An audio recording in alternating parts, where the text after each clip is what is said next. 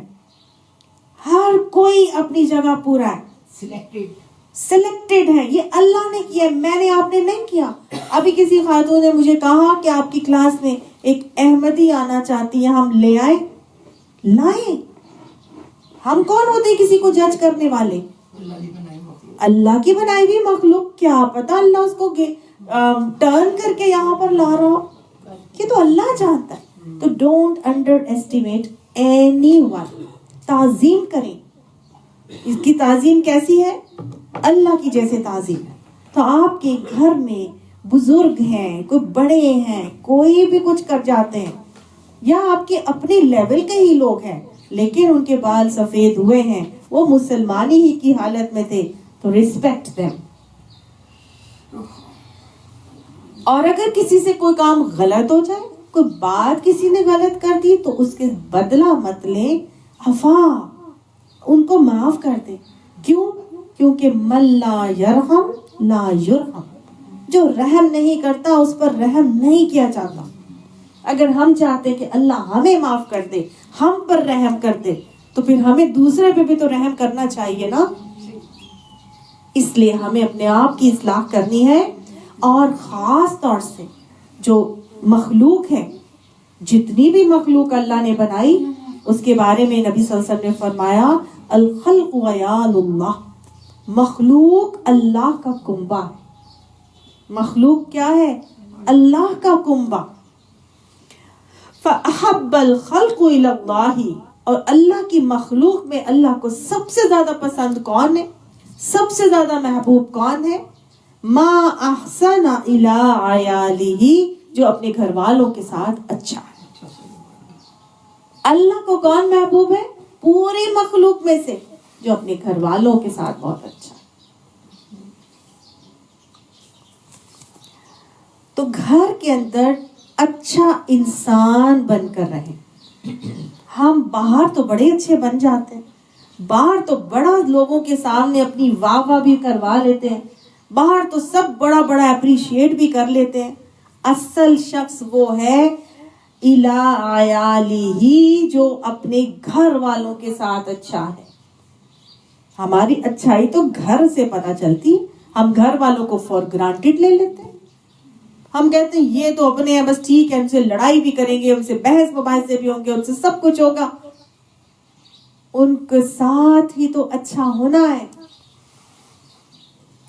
آپ صلی اللہ علیہ وسلم نے بڑا خوبصورت ایک طریقہ سکھایا ہے. آپ نے فرمایا دکاندار کو, وہ نا وزن کر رہا تھا, تو آپ نے فرمایا تول اور ذرا جھکتا ہوا تول. یہ طریقہ سکھا دیا. لین دین کرنے میں, گھر والوں کے ساتھ ڈیلنگز کرنے میں, تم دے رہے ہو تو ذرا زیادہ ہی دے دو, جھکتا ہوا تول لو, یعنی کہ وزن زیادہ دے دو. ہم نہیں کرتے, اپنوں کے ساتھ ہی نہیں کرتے. اپنوں کے ساتھ ہی ہم ٹٹ فور ٹیٹ کرنا شروع ہو جاتے ہیں. اس نے اتنا کیا میں اتنا, اس نے یہ کیا میں اتنا. نو, ہسبینڈز کے ساتھ, ہسبینڈ وائفز کے ساتھ, بہن بھائیوں کے ساتھ, پیرنٹس کے ساتھ, دیورانی جٹھانی کے ساتھ کیسے کرنا ہے؟ جھکتا ہوا تول, اپنی طرف سے زیادہ کر دے بھائی. سمجھ آ گئی؟ تو یہ طریقے ہیں جو ہمیں اللہ کے نبی سکھاتے, کیونکہ گھر والوں کے ساتھ بہترین جو رویہ اختیار کرے گا وہ اللہ کے محبوب میں شامل ہو جائے. روزہ, صبر اور معاف کر دینا. چوتھا کیا تھا جو اللہ, چار چیزیں آپ اصلاح کر لی, اور تانے تشنے برداشت کرنا. اچھا, اب آپ کی کچھ لوگ مخالفت کریں گے بہت سارے کاموں میں. گھر میں کچھ لوگ ہوتے ہیں جو گھر میں یا فیملی میں تانا غلط ہو تب بھی چپ رہنا. جی, تانا تو پھر آپ کو تبھی لگتا ہے جب آپ غلط, آپ سمجھتے ہیں کہ وہ غلط ہے. تانا تو آپ کو تبھی لگتا ہے نا جب آپ کو کوئی غلط بھی ہوگا. تو اصل کیا کرنا ہے, اصل کیا کرنا, سمجھ آ گئی؟ اچھا, ایک اور حدیث سن لیجئے کہ مخالفت کرنے والے رشتہ دار پر خرچ کرنے والے کو. ایک پوائنٹ بہت اہم ہے کہ چھوٹے بچوں کی مائیں جب گھر میں بہت گند ڈالتی ہیں, اس کا کیا کرنا؟ کوئی بھی نہیں, کچھ نہیں کرنا, خاموش کرنا ہے, شکر کرے کہ گھر میں رونق ہے, معاف کرنا ہے, صبر کرنا ہے, بس کچھ نہیں کرنا. آنکھیں بند کر لینی ہے, ہونٹ سی لینے ہیں. صحیح ہے نا؟ ہر بندے کا نا ہارس پاور ڈفرینٹ ہوتا ہے. شاید آپ کا ہارس پاور زیادہ تھا, آپ بھاگ دوڑ کے ساری چیزیں سمیٹ لیتی تھی, کر لیتی تھی. اور کچھ لوگوں کا ہارس پاور ہی کم ہوتا ہے, وہ نہیں کر پاتی. تو ٹھیک ہے, سوچ لیجئے یہ اللہ کے نبی کی امتی ہے. کیا ہے؟ امتی ہے. جب اللہ نے اس کو ایسا بنایا میں کون ہوتی ہوں. سمجھ آ گئی نا. یہ چیزیں انسان کو نا تسلی دلاتی ہیں اور آگے کی پلاننگ کرنے میں آسانی پرووائڈ کرتی ہیں. جو چاہے مخالفت کرنے والے رشتہ دار پر خرچ کرنے والے کو بہترین صدقے کا اجر دیا جاتا ہے.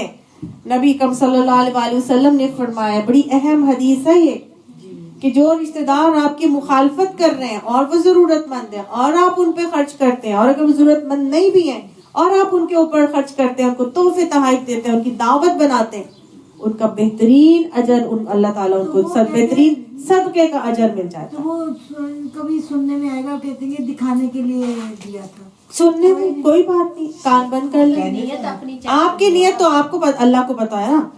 You should be confident and satisfied in your نیت. آپ نے اپنی نیت کا جواب اللہ تعالیٰ کو دینا ہے, ٹھیک ہے نا. جو مرضی کوئی کہتا رہے آپ. ہاں, اس کے ساتھ ساتھ آج ہم یہ کہتے ہیں مہنگائی اتنی ہو گئی ہے, کیسے خرچے پورے کریں, آپ کوئی وظیفہ بتا دیں, ہمارے بچے کی جاب لگ جائے, ہمارا کام بزنس جو ہے وہ ترقی آ جائے. تو نبی صلی اللہ علیہ وسلم نے ہمیں طریقہ سکھا دیا ہے جو ہم کرتے ہی نہیں ہیں. آپ صلی اللہ علیہ وسلم نے فرمایا, جو چاہے کہ اس کا رزق کشادہ ہو, عمر زیادہ ہو اور وہ بری موت سے بچ جائے, تو اسے چاہیے کہ وہ صلہ رحمی کرے. آج ہم پیرنٹس بھی آپ کے گھر میں موجود ہیں نا, جن کی کفالت آپ کے ذمہ ہے, ہم ان کو بھی اٹھا کے دوسرے بیٹے کے گھر بھجوانے کی کوشش میں ہوتے ہیں کہ وہ بھی تو خرچ کرے, میرے ہی اوپر ساری ذمہ داری ہے. اور پھر ہم کہتے ہیں کہ ہم وظیفے پڑھ رہے ہیں بیٹھ کے کہ ہمارا رزق بڑھ جائے. رزق کی شادہ کرنے کے لیے, عمر زیادہ ہونے کے لیے اور بری موت سے بچنے کے لیے صلہ رحمی کا حکم ہے. ہم اپنوں کو نہیں کھلائیں گے, اپنوں کو پیسہ نہیں دیں گے, اپنوں کو تحائف نہیں دیں گے, دوسروں کو دیں گے اور پھر چاہیں گے کہ اللہ ہماری رزق کو بڑھا دے. عید کے تحائف دیں لوگوں کو.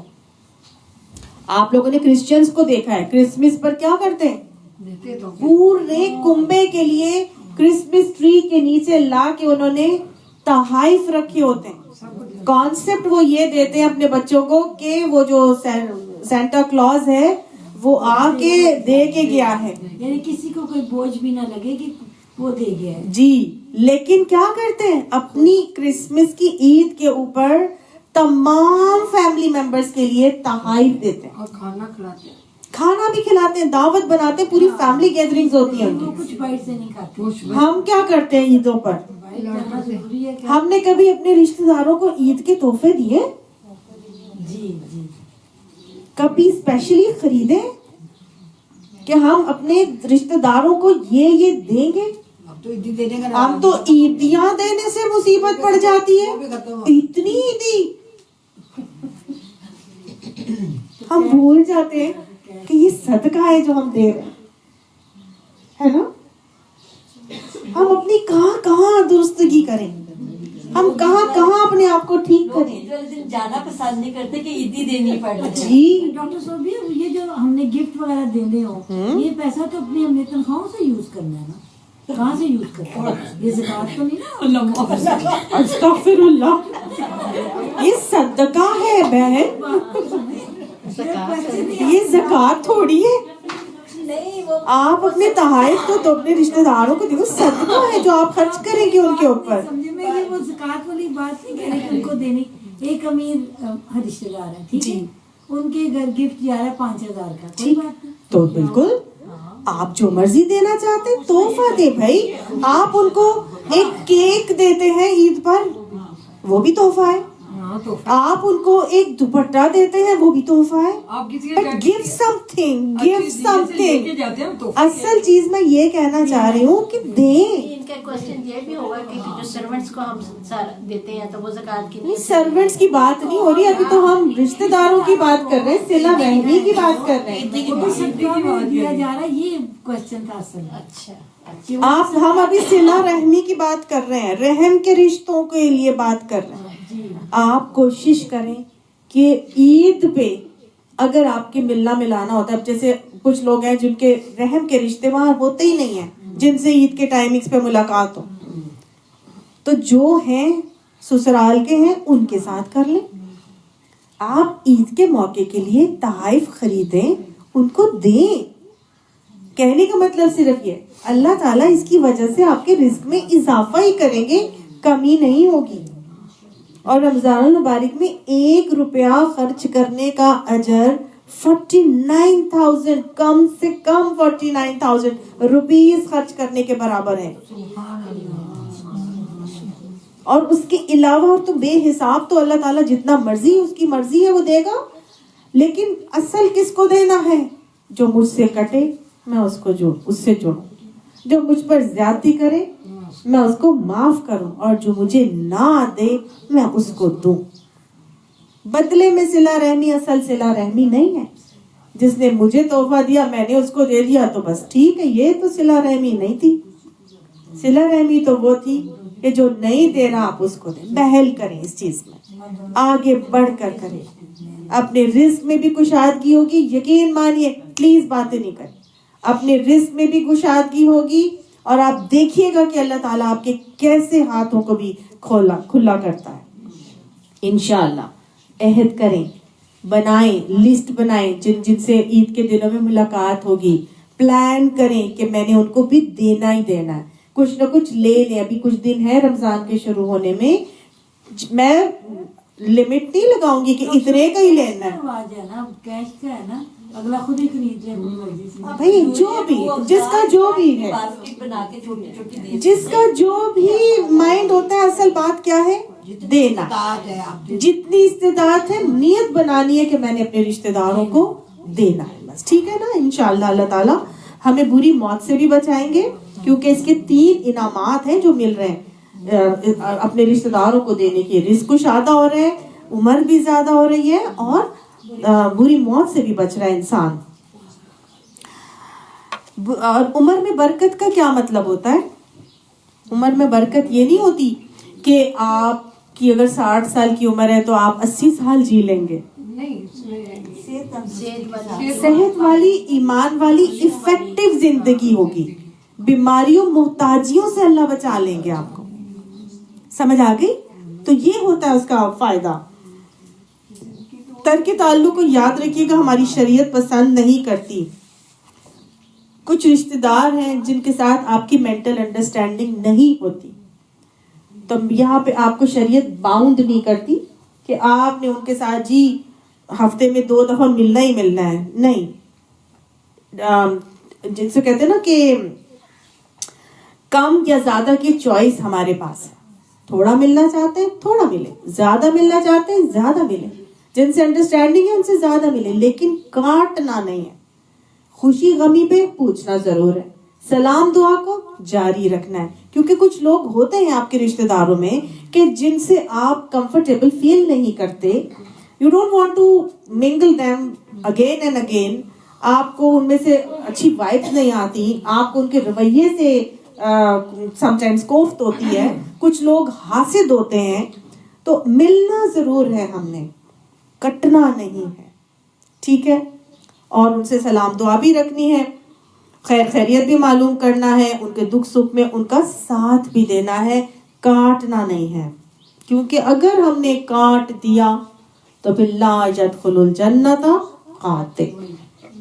ریزنز آپ کے سامنے میں نے رکھ دی ہیں کیوں کاٹا, کیونکہ انا خیر منہ کا دل میں ایک ایک فیلنگ ہے کہ وہ میں اس سے زیادہ بہتر ہوں, وہ تو کسی کام کی بھی نہیں. ٹھیک ہے نا. یاد رکھیے گا آپ صلی اللہ علیہ وآلہ وسلم نے فرمایا کہ چند گناہ ایسے ہیں جن کا آخرت میں تو عذاب ہوگا ہی ہوگا, مگر وہ اللہ کو اتنے ناپسند ہیں کہ بندے کو مرنے سے پہلے اللہ دنیا میں بھی سزا دے دیتا. ان میں سے ایک کیا ہے؟ نیک حاکم کے خلاف بغاوت کرنا.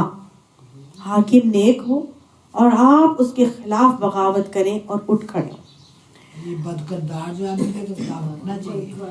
کردار کی بات نہیں ہو رہی, نیک حاکم کے خلاف اگر آپ اٹھیں گے تو اللہ کو پسند نہیں اور اللہ اس کا عذاب آپ کو دنیا میں ہی دے دے گا. دوسرا والدین کی نافرمانی, اور تیسرا تکبر کا بول بولنے والا, اور چوتھا قطع رحمی کرنے والا. تکبر, اللہ نے فرمایا یہ میری چادر ہے اور جو اس کو کھینچے گا میں اس کو آگ میں ڈالوں گا. تو تکبر صرف اللہ کو زیب دیتا ہے, مجھے اور آپ کو نہیں کرتا. صرف ہمیں کیا کرنا ہے, اپنی اصلاح کرنی ہے اور اپنے آپ کو ان رویوں سے بچا کر چلنا ہے. یہ جس شخص نے قطع رحمی کی ہوتی ہے اس کا حال تو یہ ہے کہ آپ صلی اللہ علیہ وسلم نے فرمایا تھا قطع رحمی کرنے والا ہماری مجلس میں نہ آئے. دورہ قرآن ہم کرا رہے ہوں گے انشاءاللہ, اللہ ہمیں توفیق دے, انشاءاللہ منڈے سے سٹارٹ ہو جائے گا. آپ صلی اللہ علیہ وآلہ وسلم اسی طرح ایک مرتبہ بیٹھے ہوئے تھے کہ آپ نے فرمایا قطع رحمی کرنے والا میری مجلس میں نہ بیٹھے. ایک صحابی کھڑے ہوئے کہ میں یا رسول اللہ اپنی خالہ سے ناراض ہوں. آپ نے فرمایا تو تمہیں یہاں بیٹھنے کی اجازت نہیں ہے, جاؤ اور جا کے اپنی خالہ کو مناؤ. وہ شخص چلا گیا, اپنی خالہ سے صلح کی, ان کو منایا, پھر آیا نبی اکرم صلی اللہ علیہ وآلہ وسلم کے پاس بیٹھا اور اس نے کہا, جب بیٹھا تو آپ صلی اللہ علیہ وسلم نے فرمایا میں نے یہ اس لیے کیا کہ جس مجلس میں قطع رحمی کرنے والا ہو تو اللہ اہل مجلس پر بھی رحمت نہیں فرماتے. کتنی ضرورت ہے کہ پھر ہم اپنی اصلاح کر کے اس قرآن کے محفل میں آ کے بیٹھیں. اپنا اپنا الو سب نے سیدھا کرنا ہے. جس کی جہاں پہ بھی کوئی معاملات خراب ہیں اس کو صحیح کر لیں. نہ صرف اس کو وبال ہے بلکہ ساتھ والوں کو بھی وبال ہے اس کا. اللہ کی رحمت ہی نہیں آنی اس مجلس کے اندر جہاں قطع رحمی والے بیٹھے ہوں گے. اب ایک شخص آیا نبی صلی اللہ علیہ وآلہ وسلم کو فرمایا کہ یا رسول اللہ صلی اللہ علیہ وآلہ وسلم میرے کچھ رشتہ دار, میں نے ابھی آپ کو صلہ رحمی کا طریقہ بتایا نا, جو کٹے اس سے جڑو, جو زیادتی کرے اس کو معاف کرو, جو نہ دے اس کو دو. بدلے میں نہیں ہے صلہ رحمی کرنا. اصل صلہ رحمی یہ ہے کہ آپ آگے بڑھ کر اس کے حق سے زیادہ دیں, اپنے فرض سے بڑھ کر اس کے ساتھ احسان کا رویہ اختیار کریں, ان پر خرچ کریں, ان کے ساتھ بہتری معاملات کریں, ان کے تانے تشنوں کو اگنور کریں, ان کو معاف کریں, ان پر رحم کریں, ان کے اوپر خرچ کریں. سمجھ آ گئی نا یہ ساری چیزیں. اور اصلاح, ان کے ساتھ اصلاح کا معاملہ کریں.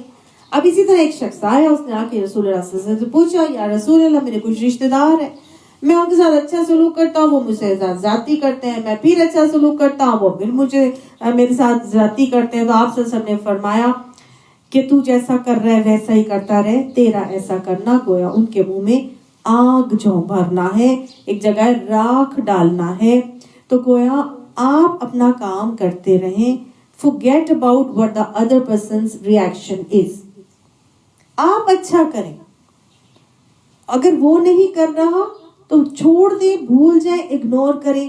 آپ نے یہ سارے اعمال جو بھی آپ کے سامنے میں نے رکھے تھے, ان کے ساتھ اس اگلے شخص کے ساتھ آپ نے ڈیلنگز کرنی ہے جو ہم نے ابھی طریقے سیکھے. اور یہ بھی یاد رکھیے گا کہ اگر قطع رحمی کی ہوئی ہو میں نے, تو تمام اعمال نامے جب اللہ سبحانہ تعالیٰ کے حضور پیر اور جمعرات کو پیش کیے جاتے ہیں, سوائے ان لوگوں کے اعمال نامے پیش نہیں کیے جاتے جن دو لوگوں نے آپس میں قطع رحمی کی ہوتی ہے. دو لوگ جو آپس میں قطع رحمی کے ساتھ ہوں, رحم کے رشتے کٹے ہوئے ہوں, وہ دو, ان کے اعمال نامے اوپر نہیں جائیں گے. تو آپ اپنا پارٹ اور بٹ پلے کرتے رہیں, آپ تحائف بھی دیں, آپ سلام دعا بھی کریں, آپ ملنے بھی جائیں, آپ سب کچھ اس کے لیے کریں, اس کے لیے دعا بھی کریں, مجلس میں اس کے بارے میں اچھی بات بھی کریں, سب کچھ کریں. لیکن وہ شخص اگر آپ کو غلط ریاکشن شو کر رہا ہے, غلط بیہیو کر رہا ہے, اس کا ایٹیٹیوڈ غلط ہے, تو اس کے اعمال نامے اللہ کے حضور نہیں جائیں گے, آپ کے جائیں گے. کیونکہ قطع رحمی آپ کی طرف سے نہیں ہو رہی، اس کی طرف سے ہو رہی ہے. سمجھ آ گئی؟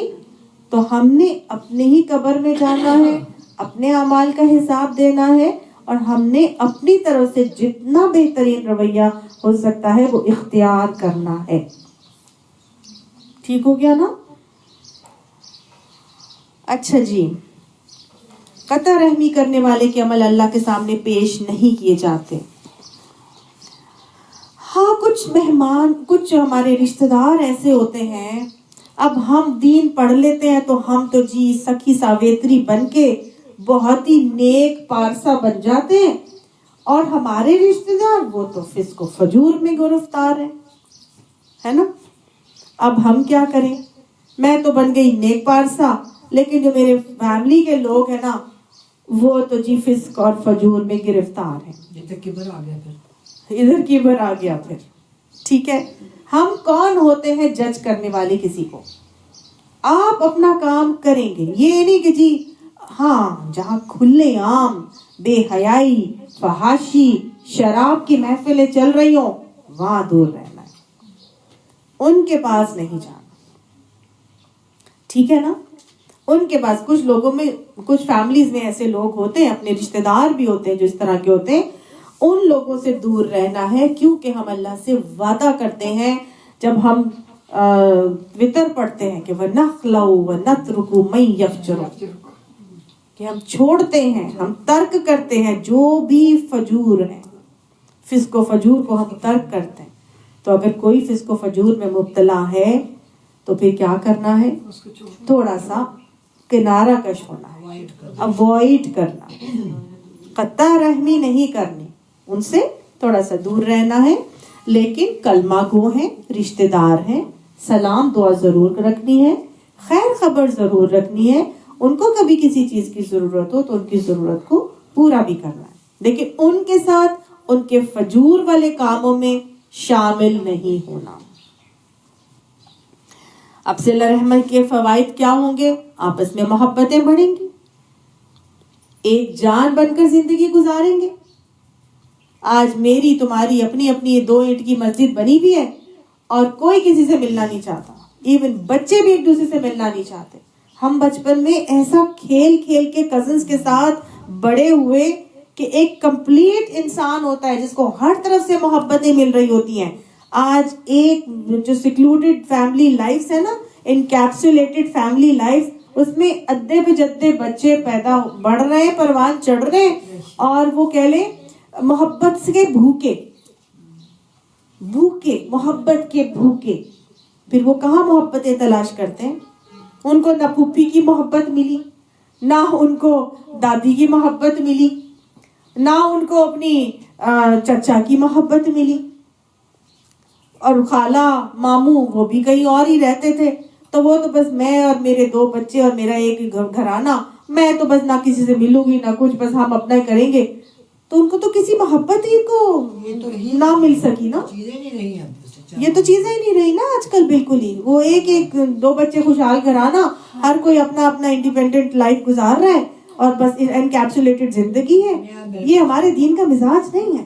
ایسے بچے بھی آدھے بچے ہوتے ہیں محبتوں سے محروم، اور پھر جب وہ بڑے ہوتے ہیں تو وہ محبتیں ان کو جہاں ملتی ہیں وہ ادھر انکلائنڈ ہو جاتے ہیں. پھر وہ اپنی واٹس ایپ پہ محبتیں تلاش کرتے ہیں، پھر وہ فیس بک پہ محبتیں ڈھونڈتے ہیں، پھر وہ ٹک ٹاکنگ کرتے ہیں اور اپنی محبتوں کو دنیا سے فین فالوئنگ پہ حاصل کرتے ہیں. یہ سب کیا ہے؟ یہ سب انسان کے اندر کی محرومی ہے، یہ فرسٹریشن ہے، کیونکہ وہ ڈپرائیوڈ ہے محبت کے. تو جڑ کر رہنا، محبتیں پیارے اپنے پیاروں سے ہی ملتی ہیں، اپنے ہی صلہ رحمی سے ہی ملتی ہیں، اپنے رحم کے رشتوں سے ہی جو محبت ملتی ہے اس کا کوئی نعم البدل نہیں ہوتا. ہم صلہ رحمی کریں گے تو اس کا ایفیکٹ نہ صرف ہمارے بچوں پر آئے گا، بلکہ جو ہمارے جا چکے ہیں نا ہمارے والدین، ان تک یہ پیش ہوتا ہے. حدیث میں آتا ہے کہ جو صلہ رحمی کرنے والا ہوتا ہے جب اس کے اعمال پہ آگے پیش ہوتے ہیں تو جو فوت ہونے والے کے ماں باپ ہوتے ہیں، یعنی فوت ہونے والے جو ماں باپ ہوتے ہیں صلہ رحمی کرنے والے کے، وہ بھی خوش ہوتے ہیں کہ ہم پیچھے اچھے لوگ چھوڑ کے جی، کہ ہماری اولاد آپس میں مل کے رہ رہی ہے. تو اگر ہم چاہتے ہیں اپنے پیرنٹس سے محبت کرتے ہیں اور ہم چاہتے ہیں کہ ان کو اچھی خبریں ملیں ہمارے حوالے سے، تو پھر ہم کیا کریں گے؟ ہم نے صلہ رحمی کرنی ہے. جب ہمارے اعمال نامے اللہ کے حضور پیش ہوں گے تو ہمارے والدین کو پتہ چل جائے گا کہ یہ میری بیٹی تو صلہ رحمی کر رہی ہے، یہ میری بیٹی تو اپنے چچا سے بھی بنا کے رکھے ہوئے، یہ میری بیٹی تو دادی کو بھی پوچھتی ہے، یہ میری بیٹی تو میرے بھتیجے کو بھی پوچھتی ہے، یہ میری بیٹی تو اپنی بہن کو بھی پوچھتی ہے. سمجھ آ رہے ہیں نا؟ تو یہ اعمال نامے سب وہاں پر پہنچتے ہیں اور ان کو خوشی ہوتی ہے. صلہ رحمی کرنے والے کی عمر بڑھائی جاتی ہے اور مرنے کے بعد وہ لوگوں کی دعاؤں کا حقدار بن جاتا ہے. کیونکہ ظاہری بات ہے، جب آپ کسی کے ساتھ اچھا کریں گے تو لوگ آپ کے لیے دعائیں کریں گے. کتنے لوگ ہوتے ہیں جو مرنے کے بعد ایسے ایسے رو رو کے دعائیں کر رہے ہوتے ہیں. تو اگر ہم چاہتے ہیں کہ ہمارے لیے بھی کوئی دعائیں کرے تو ہمیں بھی یہی کرنا ہے. اور صلہ رحمی کی وجہ سے اللہ انسان پر آنے والی مصیبتیں اور آفتیں بھی ٹالتے رہتے ہیں. آنے والی مصیبتیں اور آفتیں کیوں ٹلتی ہیں؟ کس چیز سے ٹلتی ہیں؟ کون بتائے گا؟ صدقے سے. Very good. کون بولا؟ آپ بولی. صدقات. ہاں جی، کیونکہ صلہ رحمی کریں گے آپ تو پیسہ خرچ ہوتا ہے نا. دعوت کھلانے میں پیسہ لگتا ہے، تحفے تحائف دینے میں پیسہ لگتا ہے، کسی کے گھر جانے میں پیسہ لگتا ہے. and that all پیسہ is صدقہ which you are spending. تو یہ صدقات کیا کرتے ہیں؟ آپ کو بری موت سے بھی بچاتے ہیں اور نہ مصیبتیں اور آفتوں کو ٹالتے بھی ہیں. بھلے امیر رشتے داروں بھلے امیر رشتے داروں کے لیے کریں. دیکھیے، امیر ہو غریب ہو، یہاں کہیں بھی امیر اور غریب کا لفظ میں نے آپ کو پڑھا، میں نے آپ کو بتایا، میں نے کہا نہیں کہا نا. تو ہر رشتے دار کے لیے ہے، ہر رشتے دار کے لیے ہے. بھی کر رہا ہے تو وہ یہی صدقہ ہی کر رہا ہے. کیا ہمارے ساتھ بھی کر رہا ہے، جو ہمارے ساتھ کر رہا ہے وہ بھی، اس کو بھی صدقے کا مل رہا ہے، اور ہم بھی کوئی کر رہے ہیں تو وہ بھی صدقہ ہی ہے.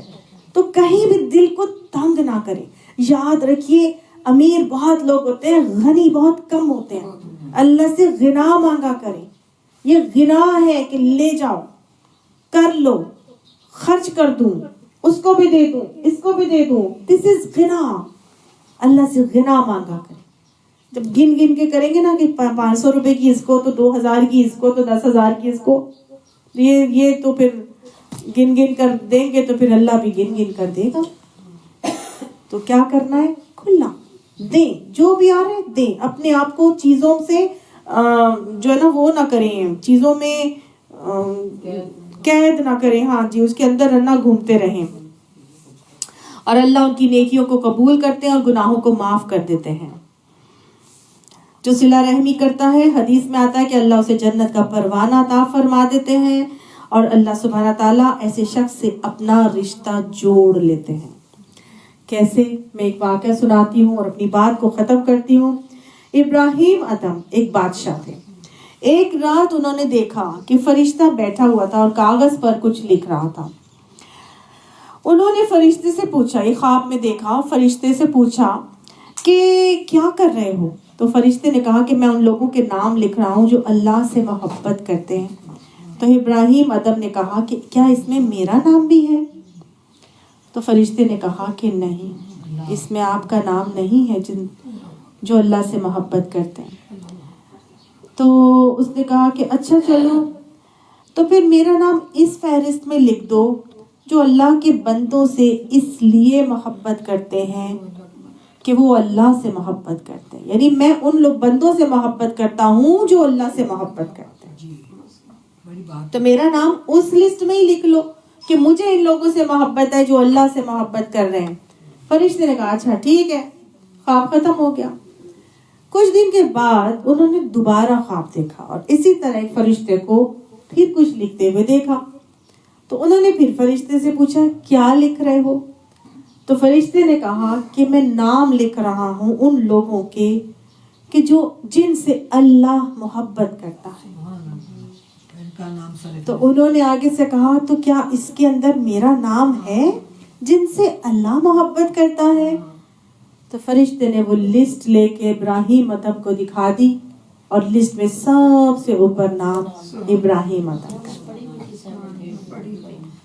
کیونکہ وہ ان لوگوں سے اس لیے محبت کرتے تھے جو اللہ سے محبت کرنے والے تھے. یعنی اللہ والوں سے محبت اللہ کی محبت کو حاصل کرنے کا ذریعہ بن جاتی ہے. تو ابھی جو میں نے بات صلہ رحمی کی سٹارٹ کی تھی کہ ایک مسلمان کے بال اگر سفید ہوئے ہیں تو ہم اس کی تعظیم کریں، اس سے محبت کریں، کیوں کیا ہوگا؟ اللہ کے نزدیک بہت وہ ایسا ہی ہے کہ جیسے اللہ کی تعظیم.